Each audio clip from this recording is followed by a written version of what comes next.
नमस्कार मित्रों, मैं आपका मित्र संदीप कुमार आप सबका इस Atharva success point YouTube channel पे स्वागत और अभिनंदन करते हैं। जैसा कि आप देख रहे हैं कि हम आपको प्रतिदिन पढ़ा रहे हैं कारक प्रकरण, और कारक प्रकरण के भी कुछ सूत्रों को हमने अध्ययन कर लिया है और कुछ हमारे सूत्र शेष बचे हुए हैं। और जो हमारे सूत्र शेष बचे हुए हैं, आज हम उन सूत्रों की ओर अपना अध्ययन करेंगे। और फिर हमारे जो सूत्र हो गए हैं, आप उनसे तो देख ही होंगे, लगातार आप देख रहे होंगे वीडियो में, ऐसा आशा और उम्मीद है। तो जो शेष बचे हुए हैं, आज जहाँ से बचा हुआ है हम वहाँ से चलते हैं। तो हमारा जो सूत्र आज है एनांग विकार, क्या है?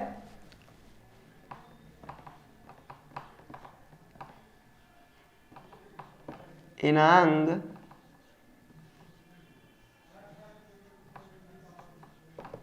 विकार।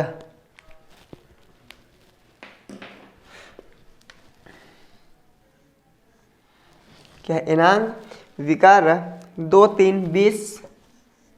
ये हमें थोड़ा याद रहता है तो थोड़ा अच्छा रहता है। क्या है? 2, 3, 20 एनांग विकार। हम कल आपको इसके बारे में शायद नहीं अध्ययन कराए थे, और हम जब अपने वीडियो स्टार्ट किए थे, क्लास जब स्टार्ट किए थे, रोके थे, तो हम यहीं तक पहुँचे हुए थे। ठीक है, तो ये जो हमारा है एनांग विकार, ये कहता क्या है? कहता है एनांग विकार ना, जो येन है अंग विकार। विकार में जानते हैं आप, विकार यानी कि त्रुटियाँ, कमियाँ ना। फिर दिया है येन अंग। पर आप जानिए अंग और अंगी क्या है, क्या ना है? अंग और अंगी क्या है? तो आप बस इतना जानते रहिए कि जो आपके पूरी शरीर है, जो आपके पूरी शरीर है, ये क्या है? हमारे एक अंगी है। क्या है मित्रों? जो हमारे पूरी शरीर है, क्या है? ये अंगी है। और जो हमारे इसके पार्ट हैं, आँख, मुंह, हाथ, पैर, नाक, दांत, ये सब क्या है? इसके अंग हैं। क्या है? अंग हैं। यानी अंग क्या है? हाथ, पैर, मुंह इत्यादि क्या है? सब अंग है। जो पूरा शरीर मेरी है वो क्या है? ये अंगी है ना। तो एनांग विकारा कहता है एन जिसके द्वारा अंग यानी जिस अंग से क्या हो? विकार हो, उसमें क्या होती है? तृतीया विभक्ति होती है। यानी कि एनांग विकारा कहता है कि जिस अंग में विकार हो, जिस अंग में विकार हो, उसमें क्या होती है?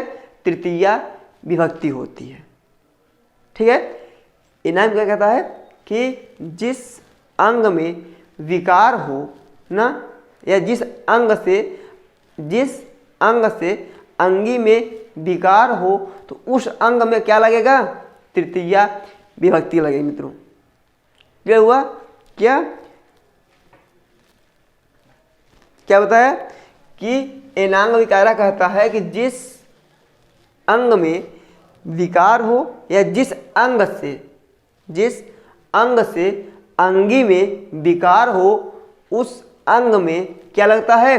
तृतीया विभक्ति। जैसे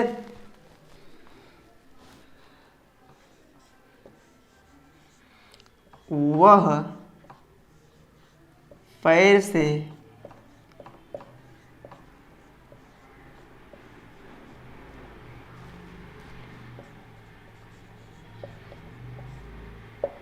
क्या है?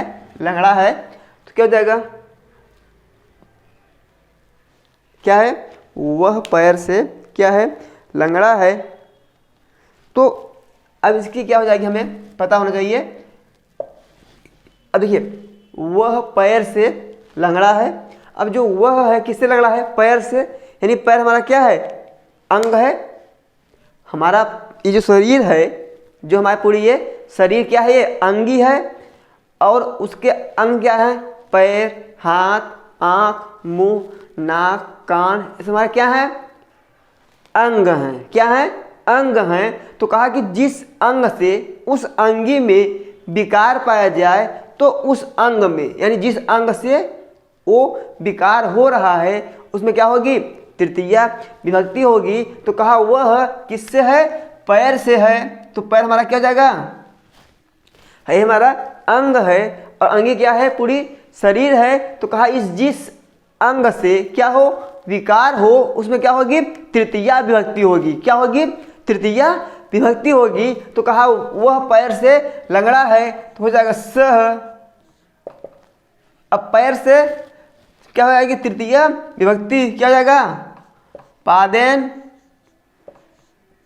सह पादेन, फिर खंज। ठीक है, यानी वह पैर से क्या है, लंगड़ा है। ठीक है, और देखिए जैसे कहते क्या कि देवदत्त सिर से गंजा है। क्या है, देवदत्त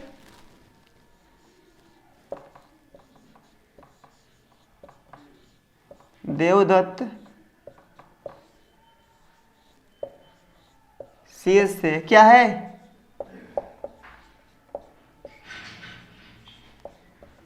गंजा है। क्या हो जाएगा, देवदत्त क्या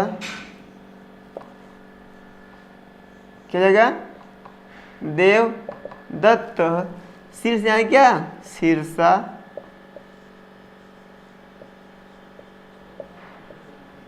खलवाट।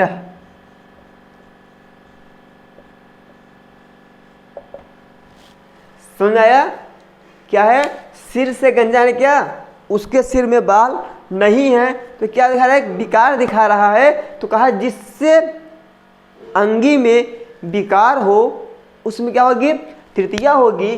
तो इसके सिर से क्या था, गंजा था, सिर में क्या था, विकार था, तो सिर में क्या हो गया, तृतीया नहीं, क्या शीर्षा खलवाट। ठीक है मित्रों, और आगे हम देखते हैं तो इसके और भी उदाहरण मिल जाएंगे, जैसे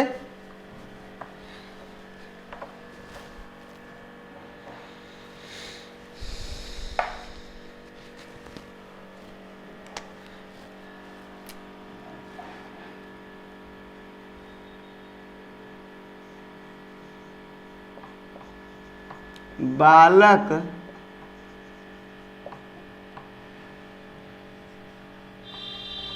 आँख से क्या है,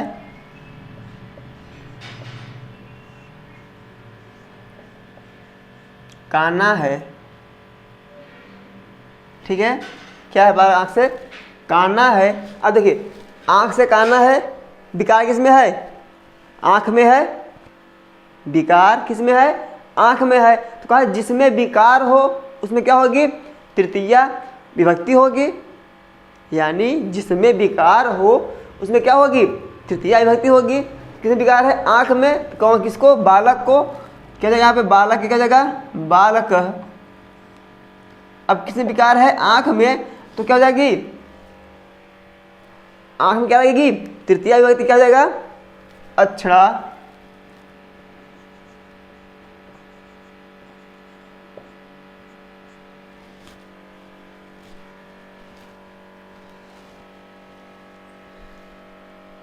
क्या जाएगा, काण। बालक अक्षरा काण, यानी बालक आँख से क्या है, काना है। ठीक है, अब ऐसे ही आप कई उदाहरणों को से प्रयोग देख सकते हैं। बस हमें ये देखना है, हमें ये ध्यान रखना है कि जिससे उस अंगी में विकार हो, जिससे उस अंगी में विकार हो, यानी जिस अंग के माध्यम से अंगी में विकार हो, तो जिस अंग से माध्यम से विकार होगा उस अंग में, किसमें, अंग में क्या लगाएंगे, तृतीया विभक्ति। क्या लगाएंगे, तृतीया विभक्ति। ठीक है, याद रहेगा इतना। एनांग विकार कहता है, एन अंग विकार, यानी जिसके द्वारा अंगी में क्या पाया जाए, विकार, उसमें क्या लगेगी, तृतीया। क्या करें, इसको हम तृतीया का यहाँ पे अध्याहार करेंगे, किससे, जो आया था क्या, कर्त कर्णयोस तृतीया, क्या था वो 2 3 18 था, वहाँ से क्या किया हम इसको अध्याहार कर लिए हैं तृतीया को। कहा जिस अंग में क्या हो, विकार हो, जिस अंग से क्या हो, विकार हो, उस अंग में हम क्या करेंगे, तृतीया विभक्ति करेंगे। ठीक है।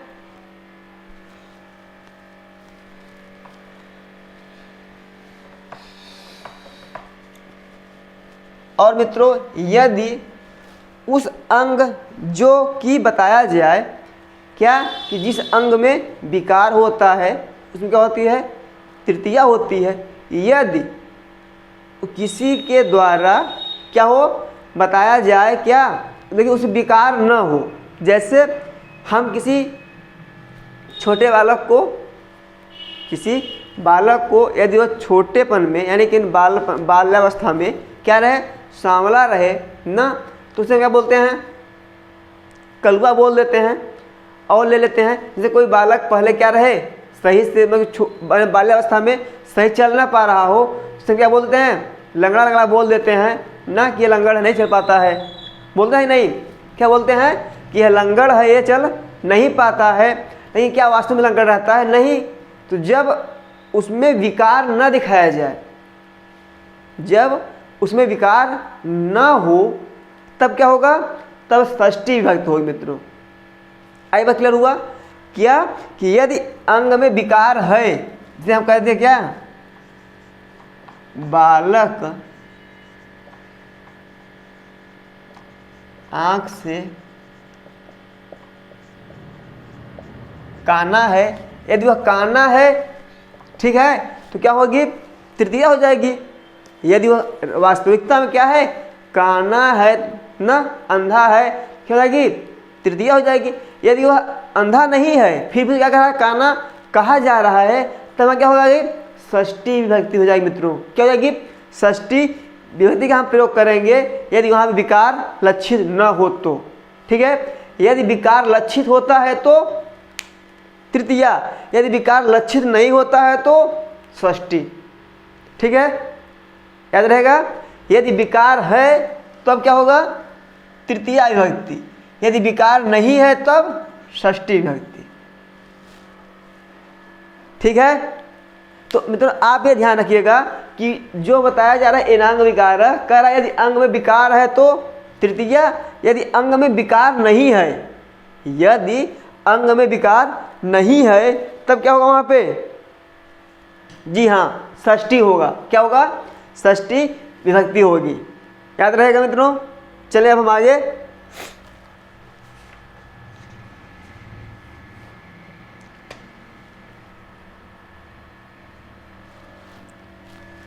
चलिए फिर हमारा जो अगला सूत्र है, जो हमारा नेक्स्ट सूत्र है वह है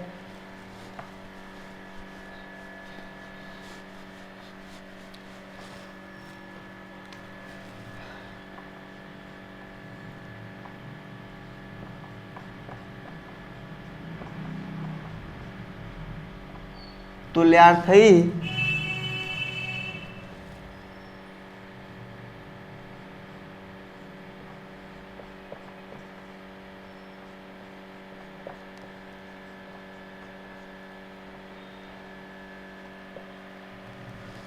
माभ्याम तृतीयान्यतरस्य,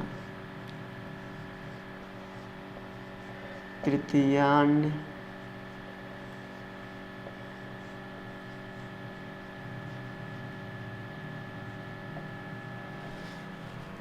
मित्रों हमने आपको ये कई बार बता दिए हैं कि अन्य तरस्याम का अर्थ क्या होता है। क्या होता है, अन्य तरस्याम का अर्थ क्या होता है। हमने आपको कई बार इसका अध्ययन करा दिया है, आपको यहाँ पे कई बार हमने बता दिया है।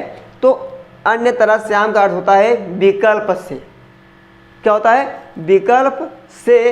तो यहाँ दिया है तृतीया अन्य तरस्याम, यानी क्या होगी, तृतीया होगी किससे, विकल्प से। इसका अर्थ क्या होता है, विकल्प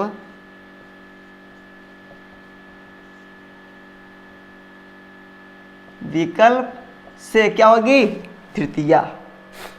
ठीक है मित्रों, कहा कि तुल्यार्थे अतुलोपमाभ्याम तृतीया अन्यतरस्याम।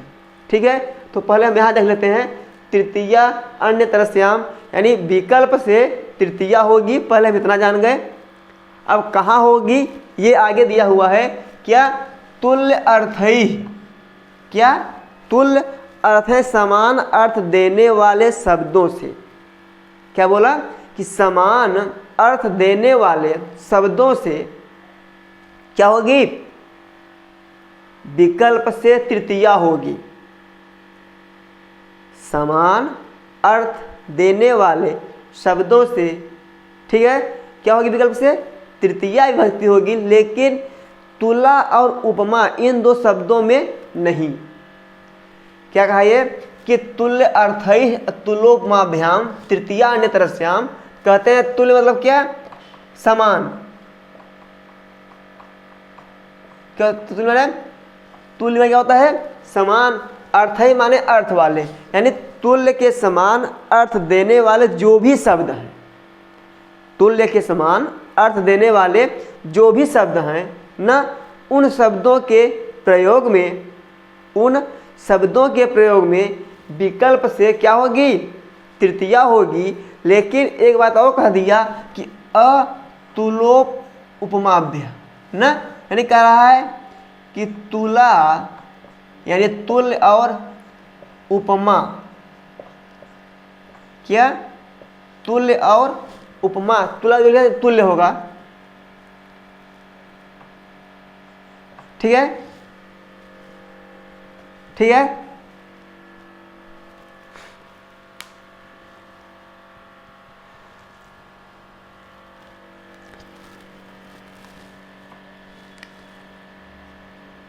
क्या कहा कि अतुलोपमाभ्याम, तुला और उपमा, यहाँ अ दिया हुआ है, यहाँ तोड़ेंगे यहाँ क्या मिला हमें, अ मिल जाएगा। तो कहा कि तुला और उपमा को छोड़कर, ठीक है, यानी कहा तुल्य के समान, तुल्य के समान अर्थ देने वाले शब्दों में विकल्प से तृतीया होगी, लेकिन तुला और उपमा इन दो शब्दों को छोड़कर।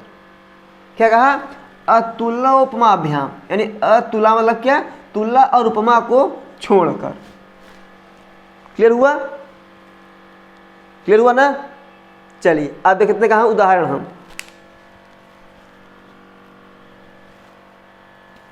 क्या देखते हैं, यहाँ पे हम उदाहरण देखते हैं मित्रों।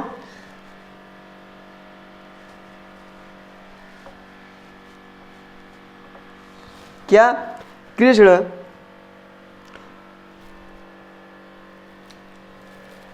या बोल रहे हैं उदाहरण में क्या कि बलराम कृष्ण के समान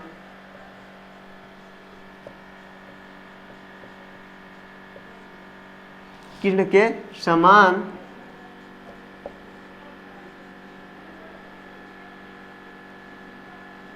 चोर नहीं थे ना। तो यहाँ क्या हुआ, समान आया, आया ना। अब होता क्या है, जिसके साथ लगा रहे ये तुल्य के तुल्य अर्थ देने वाले जो शब्द हैं, जिसके साथ लगे रहें, जिसके साथ जुड़े रहें, उसी में क्या होगी, विकल्प से तृतीया होगी, ठीक है। तो कहा कि बलराम कृष्ण के समान, किससे जुड़ा हुआ है, कृष्ण से ना।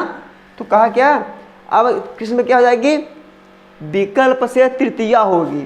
क्या हो जाएगी, विकल्प से तृतीया हो जाएगी। नहीं तो क्या था, का के की कहाँ होती है, षष्ठी विभक्ति में, यानी संबंध कारक में, और संबंध कारक क्या लगती है, षष्ठी विभक्ति।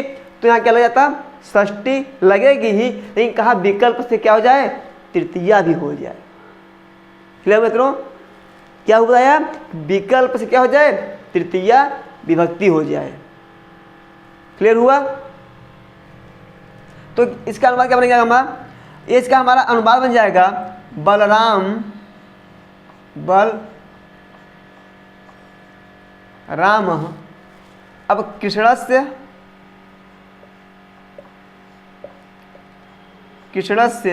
फिर अब ये क्या हो गया, षष्ठी हो गया, विकल्प से क्या होगी, तृतीया हो जाएगी। विकल्प से क्या होगी, तृतीया अन्य तरस्याम, यानी विकल्प से क्या हो जाएगी, तृतीया भी होगी। क्या है, कृष्णस्य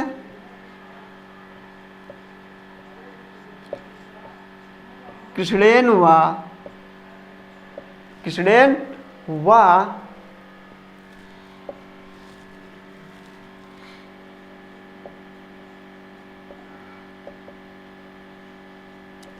न चोर आसीत।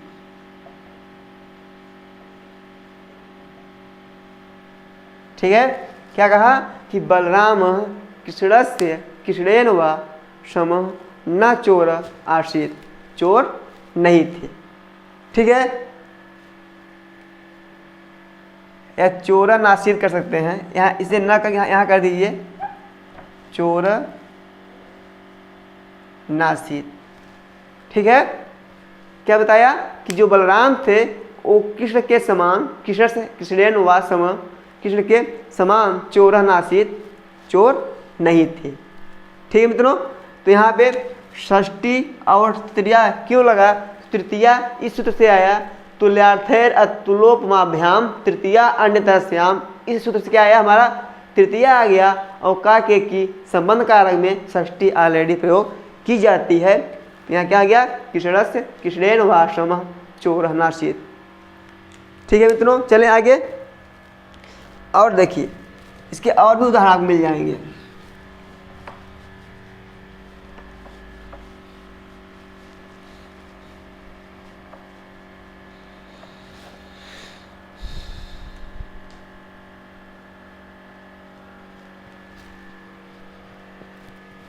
जैसे क्या बताया गया कि जो दुर्योधन था, क्या था?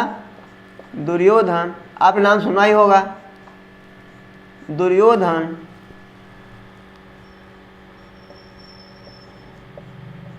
भीम के बराबर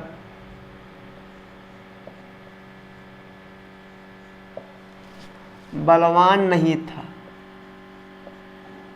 भीम के बराबर बलवान नहीं था मित्रों। तो इसका अनुवाद क्या हो जाएगा? अब फिर आया यहाँ पे क्या? तुलना की गई ना, तुलना या तुलना के समान अर्थ देने वाले कोई भी शब्द, या फिर क्या है? भीम से दुर्योधन क्या हो रही है? तुलना हो रही है। तो कहा जिससे हो रही होगी, इससे भीम के ना, यहाँ क्या हो जाएगी? जिससे होगी उसमें क्या हो जाएगी? तृतीया विभक्ति लग जाएगी। तो यहाँ क्या हो जाएगा? दुर्योधन। हमारा अनुवाद क्या हो जाएगा? दुर्योधन, दुर्योधन ना भीम के बराबर, यानी क्या? भीमेन भीमस्य वा, भीमेन भीमस्य वा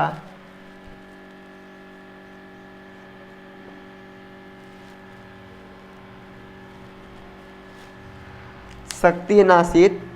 क्या हो जाएगा?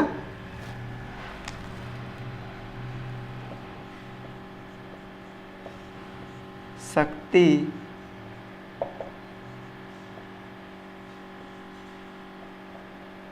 नासीत, शक्तिमान नासीत। ठीक है, तो क्या कहा कि दुर्योधन भीम या भीम के बराबर शक्ति नासीत।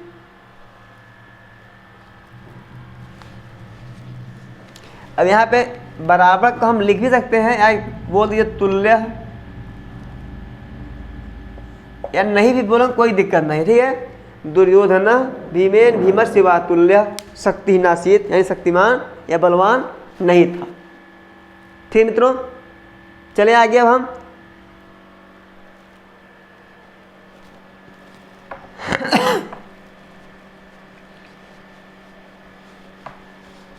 जो हमारा नेक्स्ट है, आपको एक आध उदाहरण और दे दें इसका, ताकि आप क्लियर हो जाए। हमारा जो अगला उदाहरण है वो ये है, क्या?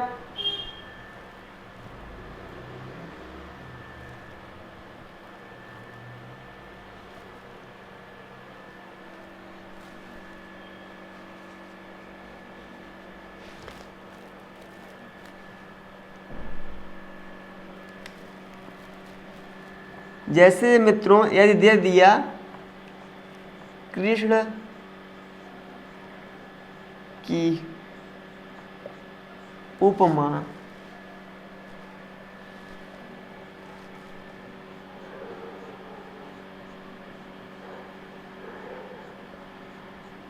नीलकमल से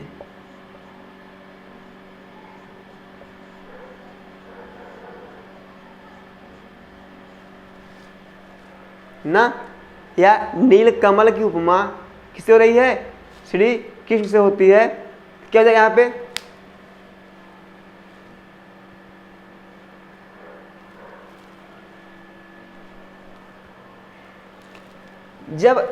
जब उपमा शब्द आ जाए, उपमा आ जाए या मित्रों तुल्य आ जाए या तुला आ जाए, तो इन दोनों की उपस्थिति में, इन दोनों यानी कोई इसमें हो जाए, या तो उपमा या तुला, यदि यह शब्द रहते हैं, यदि यह शब्द रहते हैं तो वहाँ पे विकल्प से तृतीया नहीं होगी। क्या होगी? सिर्फ षष्ठी होगी। क्या होगी?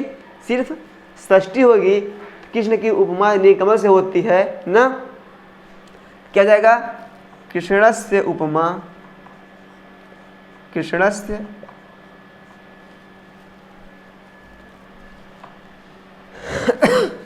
कृष्णस्य उपमा।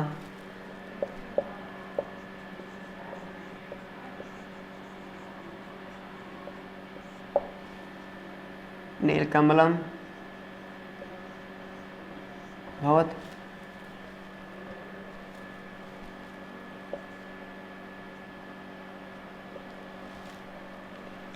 क्या?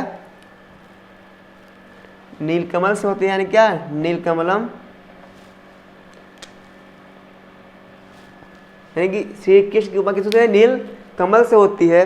तो मित्रों, जब हमने बताया आपको कि जब उपमा या तुला शब्द रहे, जब उपमा और तुला शब्द रहते हैं तो क्या होगा? सिर्फ षष्ठी विभक्ति प्रयोग की जाएगी, तृतीया नहीं। क्या जाएगी प्रयोग? षष्ठी विभक्ति प्रयोग की जाएगी, तृतीया विभक्ति नहीं। ठीक है मित्रों, चले हम आगे। अब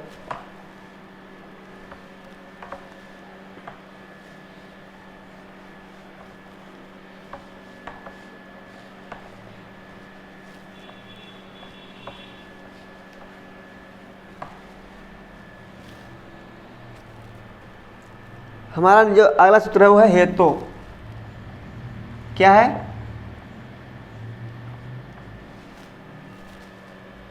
हेतु, यानी कहता है कि हेतु मतलब क्या होता है? कारण।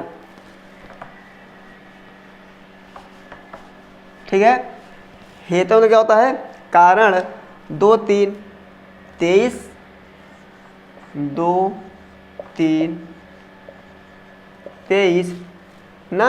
हेतु जो सूत्र है, हेतु जो सूत्र है, ये कहता क्या है कि जब, क्या कहता है? जब किसी कारण, जब किसी कारण या जब किसी कारण से ना कहीं रुकना पड़े, या जब किसी कारण की बात कही जाए तो वहाँ क्या होगी? तृतीया विभक्ति होगी। या जब किसी कारण या प्रयोजन से कोई कार्य किया जाता है या कोई कार्य होता है तो जो कारण और प्रयोजन रहेगा उसमें क्या लगेगी? तृतीया विभक्ति लगेगी। हेतु कहता है कि हेतु में, हेतु मतलब हेतु में, हेतु शब्द का सप्तमी की एक वचन क्या बनेगा? हेतु। क्या बनेगा? हेतु। उसका अर्थ क्या होगा? हेतु में। क्या बनेगा? हेतु में। का हेतु में क्या? तो वही बताए, क्या? तृतीया। क्या? तृतीया। लेकिन हेतु में मतलब हेतु शब्द में नहीं, जो उसके कारण, क्या? जो उसका कारण या प्रयोजन हो, जो उसका कारण या प्रयोजन हो, उसमें क्या होगी? तृतीया। लेकिन यदि हेतु शब्द रहता है, यदि हेतु शब्द रहता है कि वह पढ़ने के हेतु से इलाहाबाद में रहता है, तब वहाँ जो हेतु शब्द रहेगा, जब हेतु शब्द रहेगा तब वहाँ क्या होगी, षष्ठी विभक्ति होगी। लेकिन जब कारण या प्रयोजन रहेगा तो वहाँ क्या होगी, तृतीया विभक्ति होगी। ठीक है मित्रों, क्या बताया, हेतु यानी हेतु में यानी कारण या प्रयोजन में जब किसी कारण या प्रयोजन की बात की जाए तो उस कारण या प्रयोजन में क्या होगी, तृतीया विभक्ति होगी। अगर यदि वहाँ पे कारण या प्रयोजन न लिख के सिर्फ क्या लिख दे, हेतु शब्द लिख दे, क्या लिख दे, हेतु शब्द दे दे, तो वहाँ क्या होगी, तृतीया न होकर षष्ठी विभक्ति हो जाएगी। ठीक है मित्रों, तो यहाँ का क्या, हेतु यानी हेतु में यानी कारण या प्रयोजन में जब किसी कारण या प्रयोजन से कोई कार्य होता है तो उस कारण या प्रयोजन में क्या प्रयोग करेंगे, हम तृतीया विभक्ति प्रयोग करेंगे। मित्रों क्या प्रयोग करेंगे, तृतीया विभक्ति प्रयोग करेंगे। जैसे जैसे कोई कह दे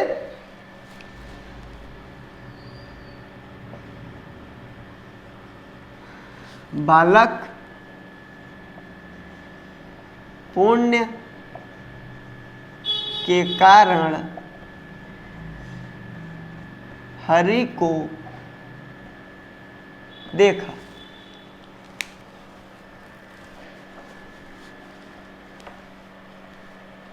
क्या कोई कह दे कि बालक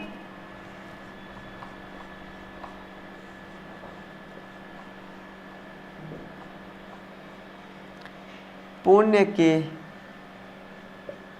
कारण हरि को देखा, तो अब यहाँ क्या है, क्या कारण यहाँ पे है, पुण्य। क्या है, पुण्य है। तो कहा कि जो हेतु है, जो हेतु है यानी कि जो हेतु या कारण है, यानी कि क्या, जो हेतु हेतु पद नहीं, कारण या जो प्रयोजन है वहाँ क्या होगी, तृतीया हो जाएगी। तो यहाँ क्या हो जाएगा इसका अनुवाद, बालक। अब किससे, पुण्य के कारण, तो पुण्य में क्या हो जाएगी, तृतीया विभक्ति हो जाएगी। क्या, यही वाला क्या है, कारण या प्रयोजन है। क्या कारण प्रयोजन क्या है, हरि को देखने का। यानी कोई पूछता है कि उन्हें हरि क्यों दिखाई पड़े, यदि कोई पूछता है कि उन्हें हरि क्यों दिखाई पड़े तो कोई बता दिया किससे, पुण्य के कारण। क्या बताया कि पुण्य के कारण उन्हें हरि दिखाई पड़े। तो जो यहाँ कारण या प्रयोजन होता है वहाँ क्या लगती है, तृतीया विभक्ति लगती है। इसलिए पुण्य में क्या लग जाएगी, तृतीया विभक्ति। पुण्येन, पुण्य के कारण किसको देखा, हरि ना, आदर्श।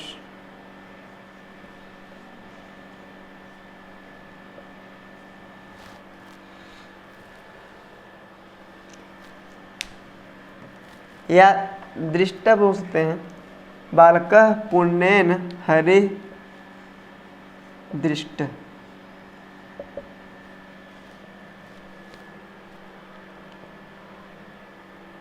ठीक है, चले आगे। क्या कहा कि बालक पुण्य के कारण हरि को देखा, तो क्या हो जाएगा, बालकः पुण्येन हरि दृष्ट न। तो यहाँ पे जो क्या दिया, यहाँ पे जो इसको हरि को देखने का जो कारण था, हरि को देखने का जो कारण था वो क्या था, पुण्य था। क्या था, पुण्य था। इसलिए पुण्य शब्द में क्या लग गई, हरि। जी हाँ, क्या लग गई, तृतीया विभक्ति लग गई। ठीक है मित्रों, क्या लग गई, तृतीया विभक्ति लग गई। तो क्या हो गया, बालकः पुण्येन हरि दृष्ट ना। या क्या बोल सकते हैं इसको हम, अपश्यत बोल सकते हैं। माने क्या होता है, देखा। ठीक है, चलिए चले आगे। अब हम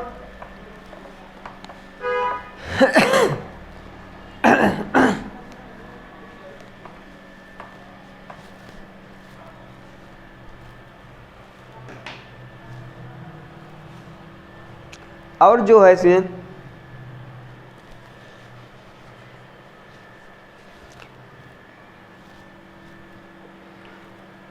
ठीक है मित्रों, तो हेतु आप समझ गए, बताया है तो ये बताया कि जो कारण या जिस कारण या प्रयोजन से दिखाया जाए उस कारण या प्रयोजन में तृतीया विभक्ति लगती है, जिसे आप जानते हैं बहुत ही एक प्रसिद्ध उदाहरण मिलता है आपको, क्या? बालक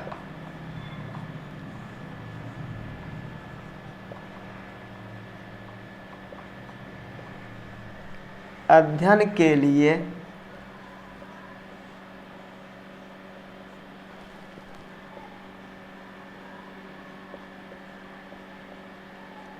प्रयाग में हैं।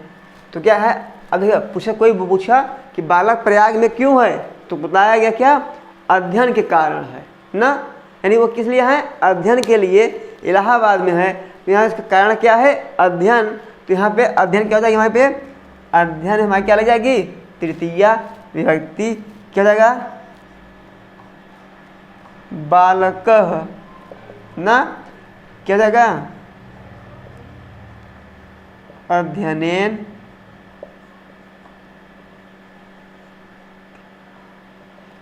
बालकः अध्ययनेन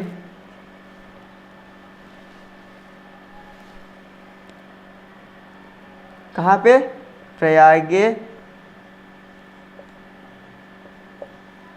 प्रयाग में अस्ति, यानी बालक अध्ययन यानी अध्ययन के लिए कहाँ रहते हैं? प्रयाग में।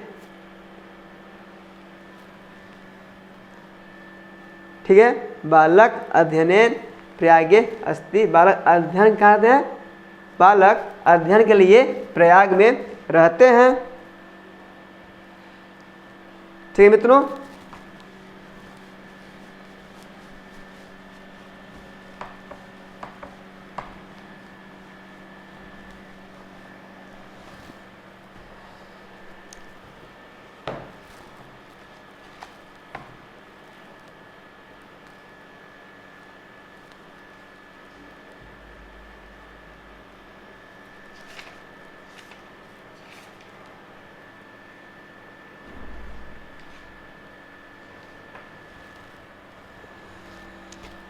फिर आगे एक टिप्पणी में दिया हुआ है, गम्यमानाप क्रिया कारक विभक्तो प्रयोजिका। क्या दिया है? गम्य मानाप क्रिया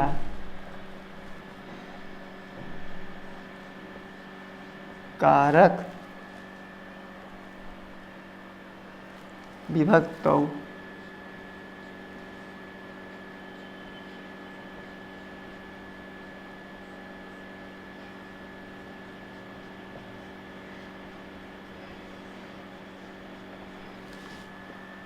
यह एक टिप्पणी में दिया हुआ था, मैं बता दिया आपको, क्योंकि ये भी पूछ सकता है हमारे एग्जाम में। क्या? अलम श्रमेण, ठीक है, यह कहता है गम्यमानापि। अब गम्यमाना में क्या होता है? जो न कही गई, जो छिपी हुई हो।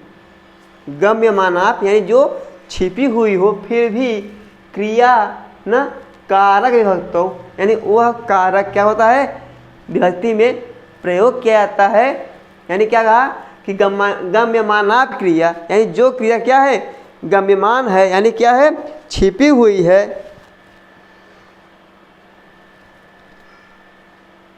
ना।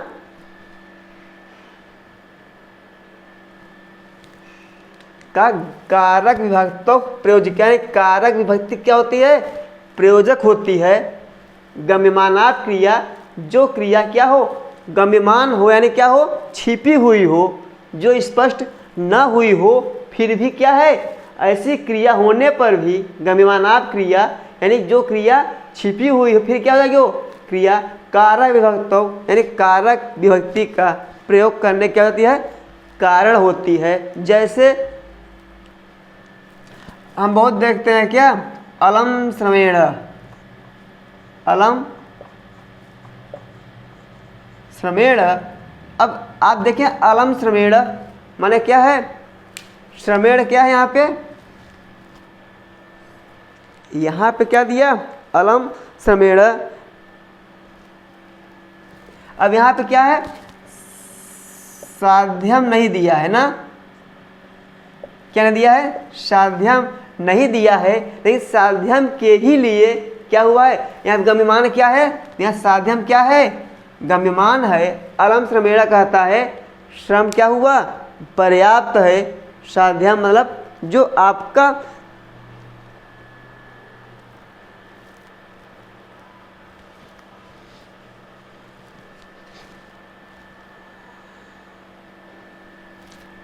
ना का क्या, अलम श्रमेण, यानी जो अलम मतलब श्रमेण क्या है, श्रम क्या आपका पर्याप्त है, यानी क्या साधन के लिए क्या है, यानी जो साधन है, जो साधन के लिए आपका श्रम क्या है, पर्याप्त है।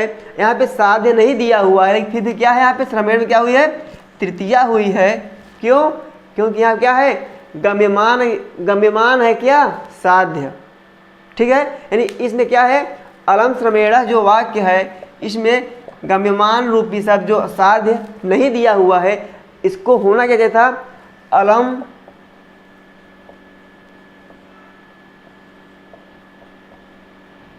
अलम साध्यम श्रमेण, क्या होना था, अलम साध्यम श्रमेण, यानी जो साध्य था क्या था, वो क्या था, साध्य के लिए क्या था, श्रम पर्याप्त था।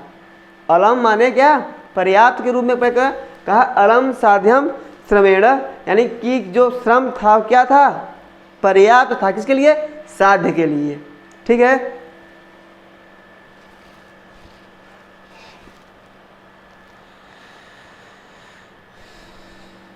अब यहाँ पे श्रम क्या है, यहाँ पे क्या है, ये करण कारक है, क्या है यहाँ पे, करण कारक है, इसलिए क्या लग गया, इसमें तृतीया विभक्ति लग गई।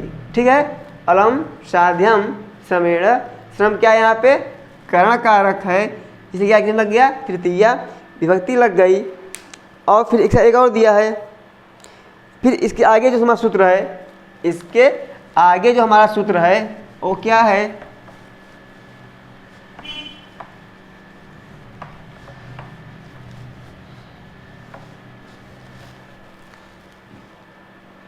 इत्थंभूत लक्षणे,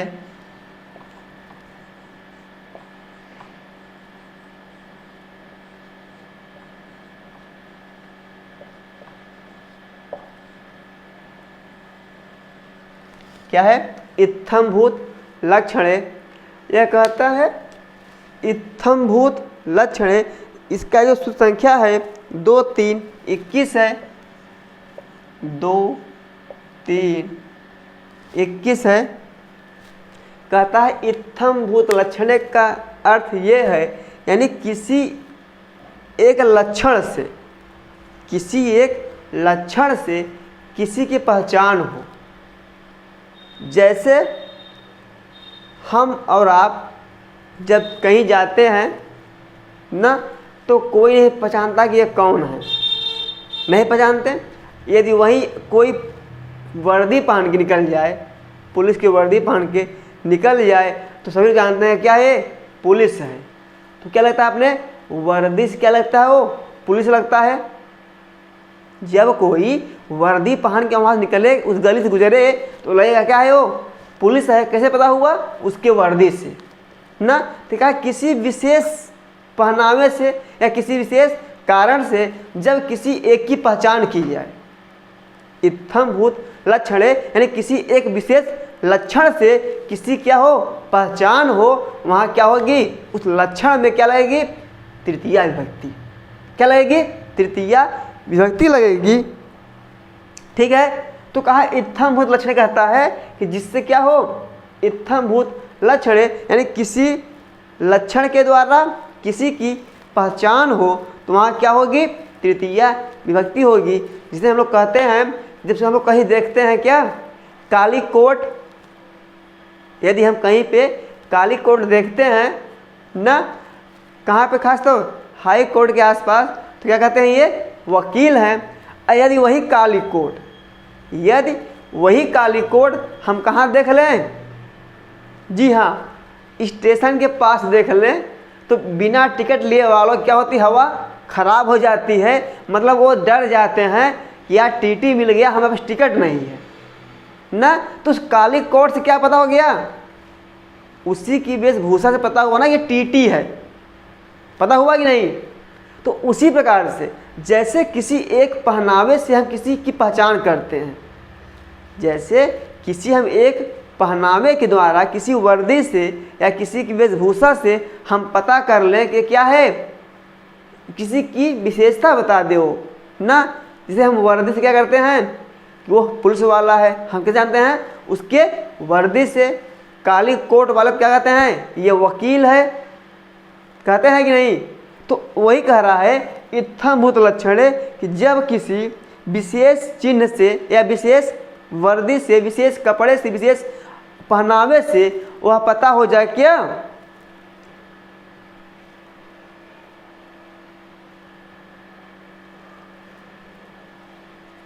क्लियर हुआ क्या? कि जब किसी विशेष चिन्ह से या विशेष उसके आभूषण से या उसके विशेष पहनावे से पता हो जाए किसी अलग की, क्या होता है वो सबसे, उस भीड़ से उसे अलग कर दे, उससे क्या होगी? उसमें तृतीया विभक्ति होगी। जिसे हमने कहा आपसे कि हम क्या कहें, वर्दी से क्या लगता है? वो पुरुष लगता है ना। क्या बोलते हैं वो कि वर्दी से क्या लगता है?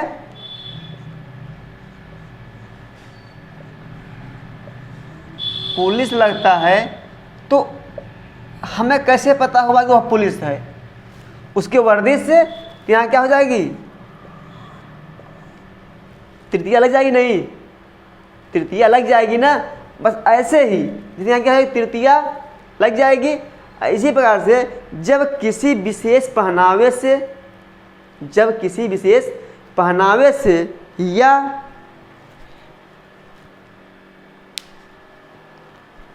जब किसी विशेष पहनावे से किसी की कोई विशेष क्या हो, चिन्हित हो, कोई विशेष क्या हो, पहचाना जाए, तो क्या होगा उसमें? जिससे पहचाना जाएगा, जिससे पहचाना जाएगा उसमें क्या लग जाएगी?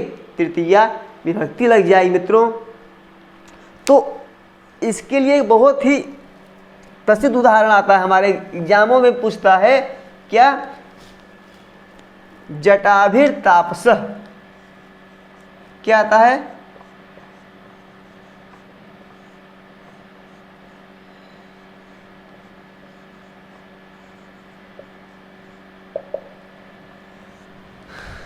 क्या आता है? जटाभिर तापसः, यानी क्या लगता है वो? जटाओं से क्या लगता है? वो तपस्वी लगता है।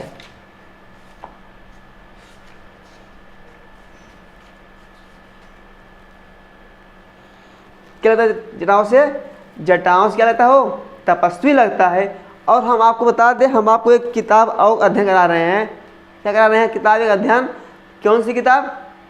शिवराज विजय करा रहे? नहीं, वहाँ भी एक पंक्ति आई थी, जटाभिर ब्रह्मचारी। क्या आई थी वहाँ पे? जटाभिर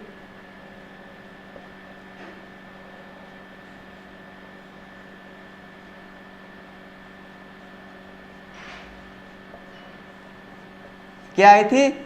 जटाभिर ब्रह्मचारी। यानी कहा क्या?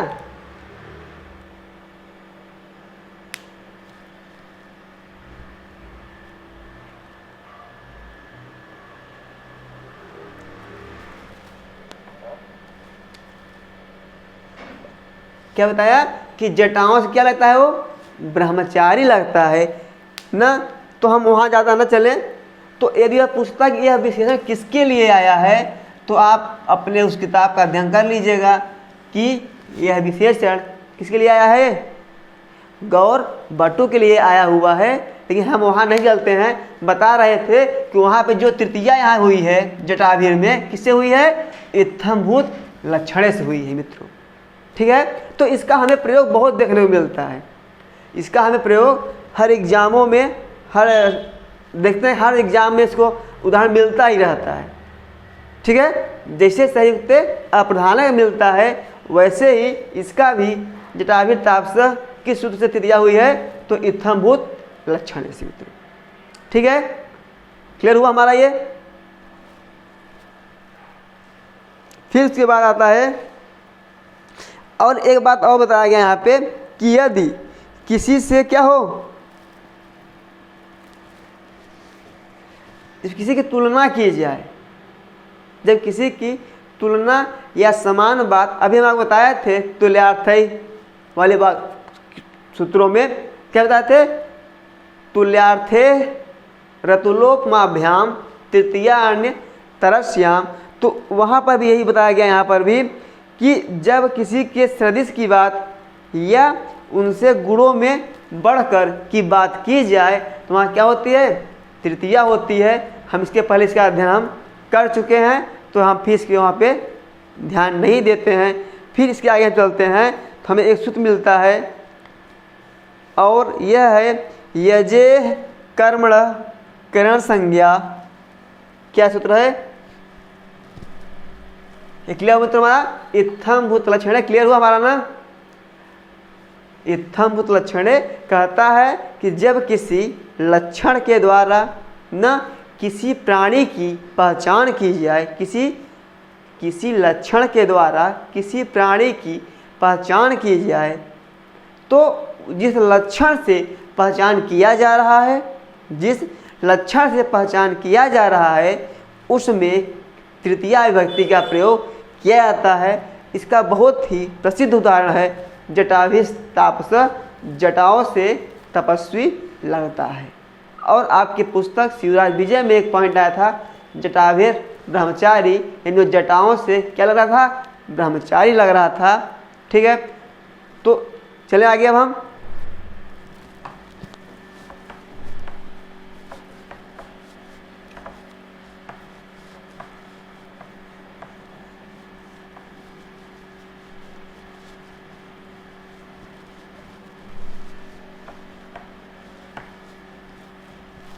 हमारा जो सूत्र अगला है वह है यजेह कर्मण। क्या है, यजेह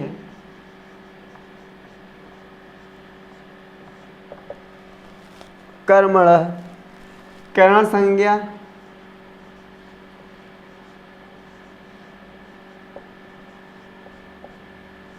यजेह कर्मण करण संज्ञा संप्रदानस्य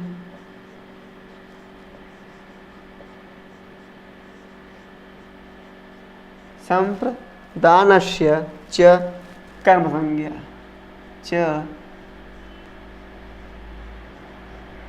कर्म संज्ञा। तो मित्रों हम बता दें आपको कि यह कोई सूत्र नहीं है, सिर्फ क्या है, ये वार्तिक है। क्या है ये, क्या है ये, वार्तिक है। कहा यजेह कर्मण करण संज्ञा। यजेह मतलब क्या है, यज में, यानी क्या, यज धातु के प्रयोग में। क्या कहा, यजेह तो क्या, यज धातु के प्रयोग में कर्मण, यानी जो कर्म संज्ञा है, क्या है, जो कर्म संज्ञा है उसका क्या होता है, करण हो जाता है।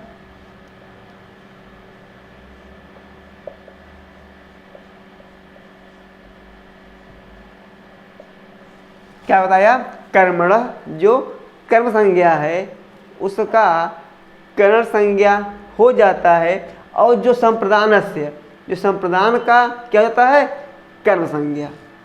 यानी कहा कि यज धातु के प्रयोग में कर्म का करण संज्ञा, यानी जो कर्म कारक है उसमें क्या होती है, द्वितीया होती है। लेकिन क्या कहा, ये जो कर्म है क्या बन जाएगा, वो क्या बन जाएगा, करण बन जाएगा।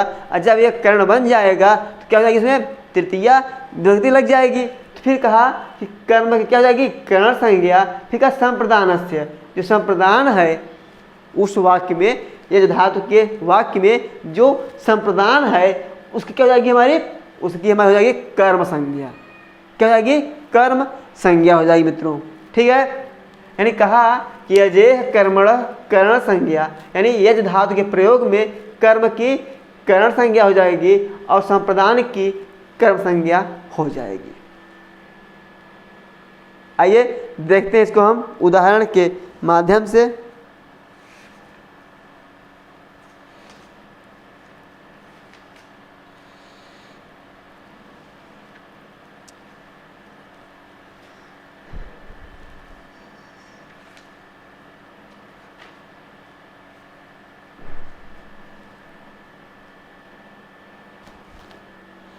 क्या दिया है? रुद्र को पशु देता है। क्या? रुद्र को पशु देता है या चढ़ाता है, तो इसका अनुवाद क्या होगा मित्रों?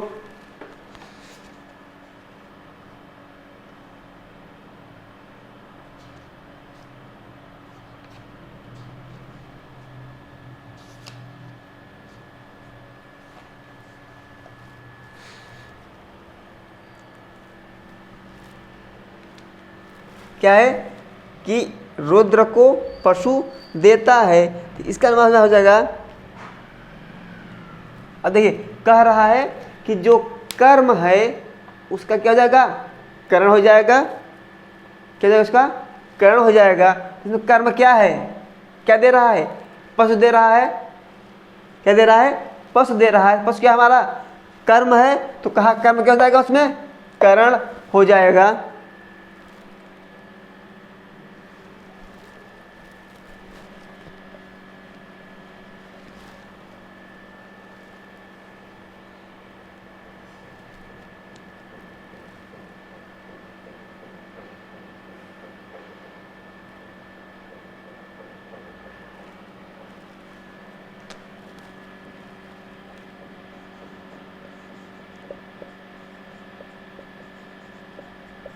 ठीक है, रुद्र को पशु चढ़ाता है, तो क्या हो जाएगा? अब देखिए कहा कि जो कर्म है क्या हो जाएगा? वो कर्ण हो जाएगा। कहा यज धातु के प्रयोग में जो कर्म है वो क्या हो जाएगा? कर्ण हो जाएगा। यहाँ कर्म क्या है? पशु को चाहता है, नहीं पशु को चाहता है ना, तो पशु में क्या है? कर्म है। क्या है ये? कर्म है। क्या बन जाएगा? ये कर्ण बन जाएगा। क्या बन जाएगा? कर्ण संज्ञा हो जाएगी। जब इसकी हो जाए क्या? करण संज्ञा, तो क्या क्या हो जाएगा? तृतीया विभक्ति लग जाएगी। क्या लगेगा इसमें? तृतीया विभक्ति लग जाएगी। तो क्या हो जाएगा यहाँ पशु का? पशुना। और कहा जो कर्म है, जो संप्रदान है, जो संप्रदान है उसकी क्या हो जाएगी? कर्म संज्ञा। जो संप्रदान है उसकी क्या हो जाएगी? कर्म संज्ञा। संप्रदान क्या है? कहा किसको दे रहा है? रुद्र को। किसको दे रहा है? रुद्र को। तो कहा रुद्र क्या है यहाँ पे? संप्रदान है, तो संप्रदान क्या हो जाएगी? यहाँ पे कर्म संज्ञा हो जाएगी। तो क्या हो जाएगा? पशुना। अब जब इसका क्या हो जाएगा? कर्म हो जाएगा, क्या बन जाएगा? रुद्रम ना। फिर क्या चाहता मतलब क्या? ये जत्ते।